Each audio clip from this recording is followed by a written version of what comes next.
भैया लॉजिक की नाक से सरिया डालकर पिछवाड़े से निकालकर एक्शन सीन्स का बारबेक्यू किया गया है, पहले ही बता दे रहा है।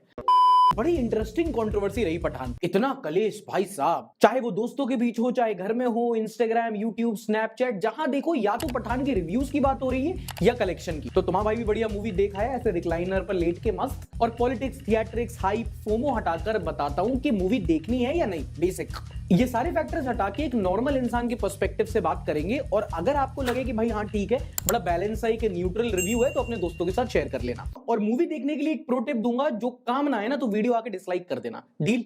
इससे पहले पठान के रिव्यू या कलेक्शन पर आए, ये समझना बहुत जरूरी है कि ये मूवी इतनी चर्चा में आई कैसे। मतलब ऐसा क्या हुआ कि मूवी अपने एंटरटेनमेंट वैल्यू से ज्यादा इमोशनल वैल्यू पर चल गई। ये पार्ट थोड़ा इंपॉर्टेंट है, तो थोड़ा बैक ट्रैक कर लेते हैं, और अगर फिर भी नहीं सुनना तो इस टाइम स्टैम्प तक स्किप कर दो, सीधी मूवी की बात करेंगे। देखो, आपको पता है कि हिंदू विरोधी बॉलीवुड और ये बॉयकॉट बॉलीवुड का मसला काफी टाइम से चल रहा था, और इसी के चलते ना कुछ टाइम से एक एंटी बॉलीवुड सेंटिमेंट पैदा हो गया था। हर दूसरी बॉलीवुड मूवी बॉयकॉट की जा रही थी, और इसी बॉयकॉट बॉलीवुड के ट्रेंड के चलते कुछ बिग बजट मूवीज जैसे कि लाल सिंह चड्ढा और ब्रह्मास्त्र बॉक्स ऑफिस पर उतना अच्छा नहीं कर पाई थी। एक इंपैक्ट हुआ था बॉयकॉट बॉलीवुड का। Now enter Pathaan. अब देखो, ये तो सब मानोगे कि एसआरके हैं बॉलीवुड के विराट कोहली, कि हाँ भैया रोहित, राहुल, रहाणे का विकेट ले लिया, आप वन अप हो गए, लेकिन मैच तभी जीत पाओगे जब आप इस बंदे का विकेट लोगे। फिर पठान का ट्रेलर आया, फैंस थोड़े पागल हो गए, काफी एक बस बन गया था। फिर मसला तब हुआ जब बेशरम रंग गाना आया, और इस गाने के एक सीन में दीपिका पादुकोण ने भगवा रंग की बिकिनी पहनी थी, जिसको उठा के मसला बनाया कि अरे भगवा रंग की बिकिनी पहनी है और गाने का नाम है बेशरम रंग, ये तो एंटी हिंदू है, बॉयकॉट पठान। और पठान को भी जैसे कहते हैं ना कि खोपचे में लेने की कोशिश की गई, और जनता भी दो हिस्सों में बट गई। एक तबका बोला कि हाँ यार भगवा रंग का अपमान बना रहे हो, कोई और रंग नहीं मिला तुमको, और दूसरा तबका बोला कि यार तुम्हें कुछ नहीं मिल रहा तो कोई फालतू का कोई भी आर्ग्यूमेंट कुछ भी उठा के बिना किसी लॉजिक के तुम बस अपना एजेंडा चला रहे हो। अब एसआरके तो थे ही, ये जो दूसरी कैरेक्टर है दीपिका पादुकोण, ये एक टाइम पे जेएनयू गई थी, तो इनको बोला जाता है कि तो टुकड़े टुकड़े गैंग की सपोर्टर है, तो भैया एक extra added point for trolling, not to mention her dance moves. ओहो। और अभी बॉयकॉट पठान का जो ग्राफ है उठना शुरू हो गया।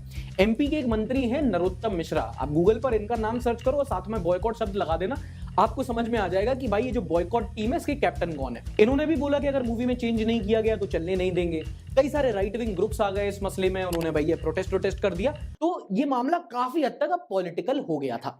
फिर सेंसर बोर्ड आया जिसने कई सारे कट्स लगवाए मूवी में, और काफी सारे तो थोड़े अब्सर्ड थे, थोड़े अनफेयर थे। ये सीन काटो, ये हटाओ, ये नहीं बोलो, ये नहीं चलेगा, रॉ नहीं बोल सकते, मार्टिनी नहीं बोल सकते। और इसको देखकर काफी लोगों ने बोला कि आप तो पॉलिटिकली बुली कर रहे हो अब यहाँ पर। अब इस टाइमलाइन में एक इंपॉर्टेंट इवेंट तब भी हुआ जब यूपी चीफ मिनिस्टर से सुनील शेट्टी जी मिले, हाँ वो राहुल के ससुर जी, और उन्होंने बोला कि सर ये जो बॉयकॉट बॉलीवुड का ये ट्रेंड चल रहा है ये काफी ज्यादा हो गया है, वी आर सफरिंग, आप थोड़ा इसमें इंटरवीन कीजिए और लोगों को बताइए कि भाई ऐसा नहीं है, हम इतने भी बुरे नहीं है, और प्रधानमंत्री से भी बोलिए अगर कुछ समझा पाए वो लोगों को। तो फिर मामला पीक तब किया जब बीजेपी की एनुअल मीटिंग में मोदी जी ने बोला लीडर से कि भाई अब हर रैंडम मूवी पे कमेंट करना बंद करो, उसका कोई सेंस नहीं बनता। अब इसमें छोटा सा पॉलिटिकल एंगल ये भी है कि आने वाले टाइम में सरकार कुछ ऐसे बिल्स पुश करने जा रही है जहां उन्हें all community support, public support चाहिए होगा। अजमेर में जो चादरें चढ़ रही हैं सब क्रोनोलॉजी के तहत हो रहा है। खैर वापस आते हैं पठान पर, तो हाइप काफी हो गई थी। फिर मूवी की जब प्री बुकिंग स्टार्ट हुई तो बहुत ज्यादा टिकट्स बिक गए,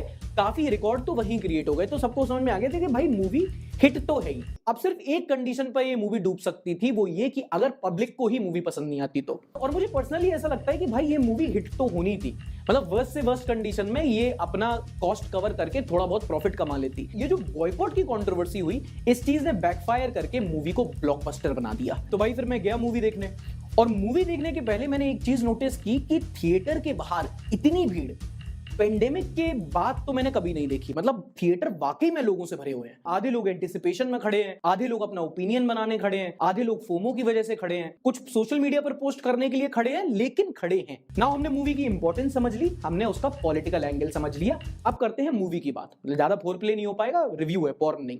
देखो बेसिकली संक्षेप में मोटा मोटा, अगर आप बॉलीवुड के फैन हो तो आपको मूवी पसंद आएगी, क्योंकि ये movie pure Bollywood action thriller है। चलो थोड़ा प्लॉट की बात कर लेते हैं। यशराज फिल्म्स की जो स्पाई यूनिवर्स है उसी की एक मूवी है। रॉ, ISI, एजेंट बाजी, ये सब पता है आपको। अब देखो इस मूवी की जो पोजीशनिंग है ना वो बहुत संजीदगी से की गई है, बहुत सलीके से। तो आपको समझना होगा कि शाहरुख खान की जो मूवीज होती हैं इनका एक बड़ा मार्केट ओवरसीज भी है। ये इंडिया के साथ साथ ये मूवीज यूरोप, अरब कंट्रीज, मिडिल ईस्ट वगैरह में भी देखी जाती हैं। एक बड़ा मार्केट है, उसको भी केटर करना है। इसलिए मूवी में टोटल पाकिस्तान वर्सेस इंडिया, दुश्मनी, डेविल, एंजल ये नहीं खेला गया है, बल्कि बड़ी सेफली विलन की पर्सनल रिवेंज की स्टोरी दिखाते हुए इस मूवी को एंटी पाकिस्तान सेंटिमेंट से दूर रखा गया है। स्क्रिप्ट काफी अच्छी है।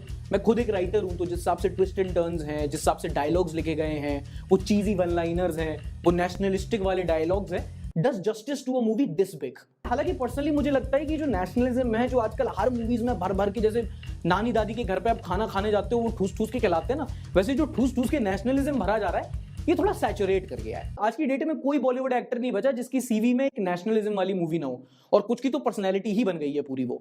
बट आई मीन टू से इज कि थोड़ा सा स्टोरी के साथ और स्क्रिप्ट के साथ एक्सपेरिमेंट करें तो अच्छा लगेगा। ये रॉ, ISI, पाकिस्तान, खुफिया मिशन भाई पक गए। एक्टिंग की बात करें तो भाई मुझे मजा नहीं आया। SRK को भी एक एजेंट की तरह कम और SRK की तरह ज्यादा बेचा गया है। वो क्लासिकल जो शाहरुख खान वाली डायलॉग डिलीवरी है ना, और जो भारी आवाज में वो ऐसे लाइन मारता है एक्सप्रेशन के साथ, तो वो आपको देखने को मिलेगा यहाँ पर। अब देखो जॉन इब्राहिम की आई नो काफी लोग तारीफ कर रहे हैं, बट मुझे लगता है कि पता नहीं वो धूम मन से वो अपने सेम जोन में चल रहा है ना, हर डायलॉग के बाद स्मर्क करके से डिंपल दिखाना। डिंपल से याद आया, डिंपल कपाड़िया अगेन, चश्मा पहनने से कोई कैरेक्टर डेंस नहीं बन जाता।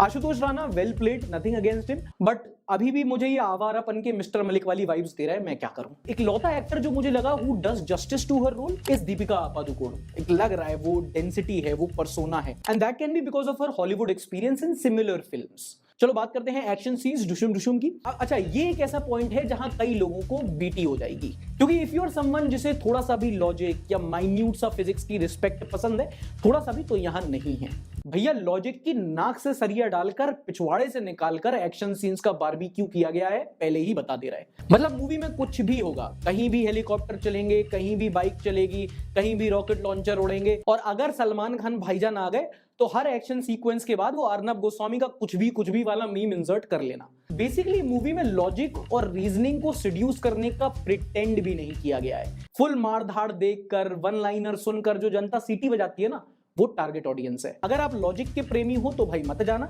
अगर आप वो पार्ट हटा सकते हो तो भाई फुल एंटरटेनमेंट आपको डिलीवर होगा। VFX की बात करते हैं तो VFX अगर VFX एक वर्ड में बोलूं तो भाई बेकार है, क्योंकि over the top action sequences कर रहे थे और कुछ भी दिखाना था, तो भाई टेक्नोलॉजी की भी एक लिमिट है, वो कब तक आपका नाड़ा संभालेगी। बट क्योंकि मूवी इतनी फास्ट मूविंग है, in the pace of schemes आप पकड़ नहीं पाओगे, एंड कुछ पॉइंट पे आप माइंड भी नहीं करोगे।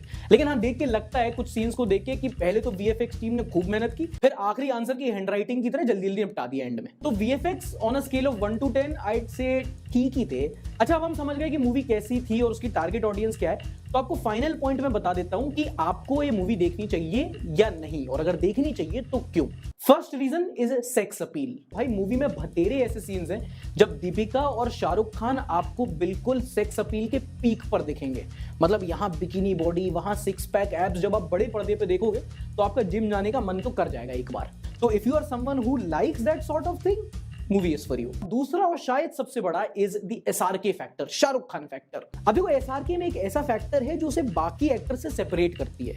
एक इमोशनल कनेक्ट है, वो क्यूट सी डायलॉग डिलीवरी है, जिसको कहते हैं ना चार्म है, जिसके पीछे लड़कियां मरी जाती हैं, वही रीजन है। और उस चीज पर बहुत खेला गया है, बिल्कुल देखने को मिलेगा, कन्या हो तो जरूर जाओ। एंड क्रेडिट वेयर ड्यू, इस मूवी में SRK एक एक्शन हीरो की तरह ढल गए। तो SRK फैक्टर, अगर आप पसंद करते हो उस एक्टर को तो बिल्कुल जाओ देखने। Another point is Bollywood. देखो सारी मूवी इंडस्ट्रीज में ना बॉलीवुड का अपना एक USP है कि over the top action sequences होंगे, ड्रामा होगा, चीजी वन लाइनर्स होंगे, बीच बीच में नाच गाना होगा, और जब हीरो डिशुम डिशुम करेगा तो बाकी कोई गोली नहीं चलाएगा, और जब गोली चलेगी तो निशाना सिर्फ हीरो का लगेगा। मतलब एंटरटेनमेंट पर बहुत ज्यादा बैंक करके ये मूवीज मार्केट होती है, और कई लोगों को ये जॉनर पसंद आता है। और बॉलीवुड काफी टाइम से ऐसी मास अपील वाली, चेन्नई एक्सप्रेस टाइप वाली मूवी नहीं बना पाया था, और पठान में ये कूट कूट कर भरा है, आप देखने जा सकते हो। ठीक है, समझ गए, मामला सॉर्टेड।